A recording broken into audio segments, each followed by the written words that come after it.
Welcome to our second episode of Football Scientific Laser Focus, a series of shorts. This week we are going over previews for all 14 teams in the IFL. Yesterday we went through the Arizona Rattlers and the Massachusetts Pirates who met in the IFL National Championship game. Today we are going over the Bay Area Panthers, who were the regular season champion in the Western Conference, and we're going over the Green Bay Blizzard, who were the Eastern Conference champions in the regular season, both of which lost in the playoffs and did not get to the National Championship game. So the Bay Area Panthers went 13-4. This year they have a new head coach.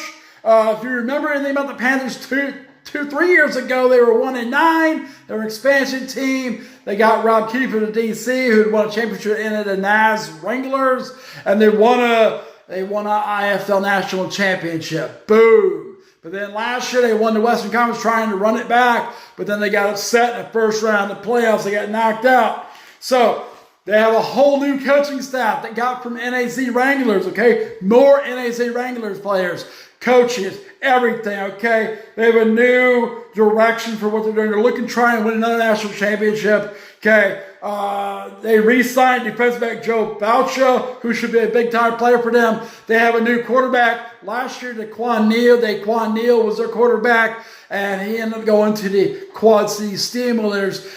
When they won the national championship, they had Dalton Sneed. They have neither of those now. They picked up Josh Jones from the Wranglers, and they have a strong defense, so maybe that will carry them to a national championship. Maybe or maybe not. They might have another good season. I haven't picked to be second in the Western Conference. On the Green Bay side, in the Eastern Conference, they had a huge year last year. After several years of not making the playoffs and being a very depressing team, they have one of the best fan bases, though, and it snows inside their arena. That's pretty cool effects, just like these laser eyes.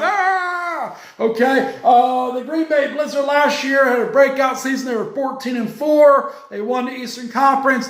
And the regular season, they lost in the Eastern Conference Finals to the Massachusetts Pirates and missed out on a national championship game. They have starting quarterback Max Myler come back. He was 5th in passing in 2024, and he's a good runner. He can do both, but you need to be a good runner to win the IFL offensively. Last year they had the #1 red zone defense. And if we learned anything from this last week, watching Idaho Horsemen and the Sioux City Bandits in the NAL, if you cannot score in the red zone, you cannot win an indoor football. And the Green Bay Blizzard are one of the best at stopping people in the red zone, which will give them a chance to stay in these games. They'll probably lose some games. They're not the best team in the league, but they do have a lot of talent. They have a great head coach. They're going to be coming back in your face. Green Bay Blizzard.